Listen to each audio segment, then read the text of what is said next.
Shalom Aleichem Rabotai. Yesterday, Mishnah Yomi started the 16th chapter of Shabbat Matzilin, about saving things from a fire.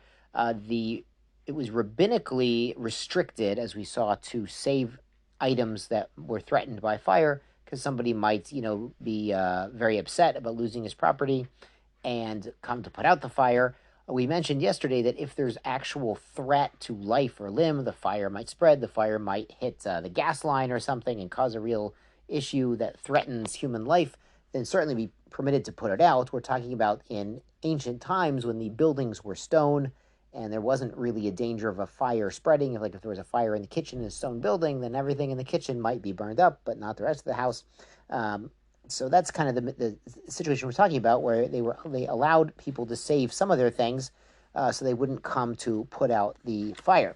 So Mishnah Bet, so chapter 16, the second Mishnah, Matzilin Mazon Shalosh Sudot. On Shabbat, you could save enough food for 3 meals. This is the famous 3 meals we eat on the Sabbath.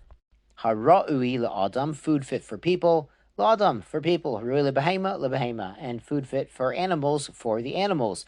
As a reminder, we feed our animals before we feed ourselves. Ketzad, so what does he do, or what's the situation? Nafla deleka belele Shabbos, the fire started on Friday night. The candles were too close to the pishtan, the flax, or something happened.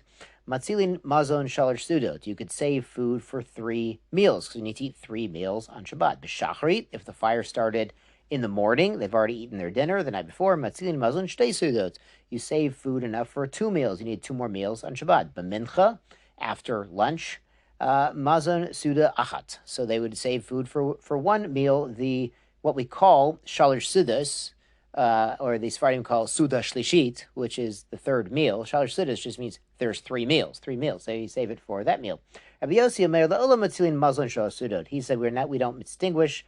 We always allow saving food for 3 meals. Brenner says halacha is not like this, but it's logical. Great. On to Mishnah Gimel. Matzilin sol male kikarot. You can save a basket full of loaves of bread, even though it's enough for 100 meals. It could be a lot of rolls in there.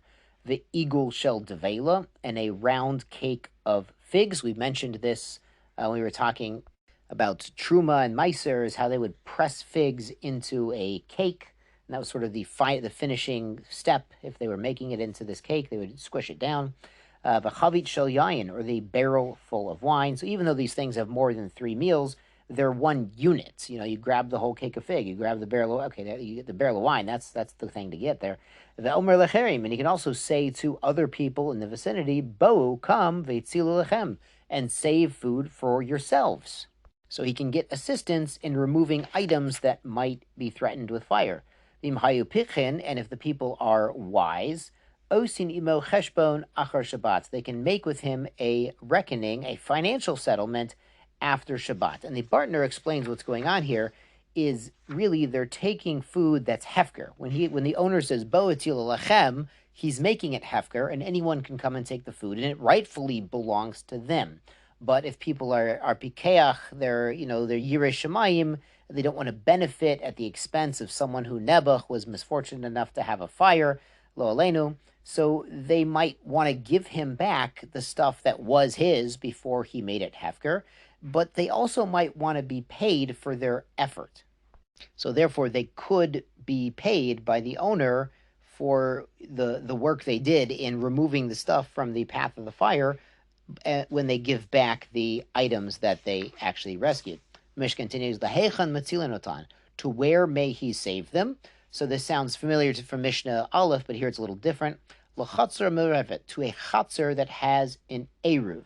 Now what's going on is a chatzar is a courtyard. Typically it was a shared courtyard with more than one house opening up to a shared yard that was walled. It was Rishus Yachid.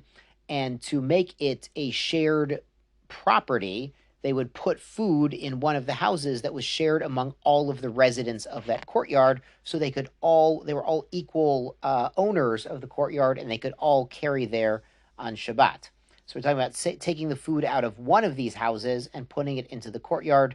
And obviously, if there's an eruv, the other people living in the courtyard could bring it to their house as well. Ben B'teir Omer Af She'ena Me'orevet, even if it's not they did not do the eruv. No, it's a reshus yachid. It has a wall around it, but because it's a shared space, rabbinically we require an eruv, as we're going to get to in the next Masechta in Eruvin.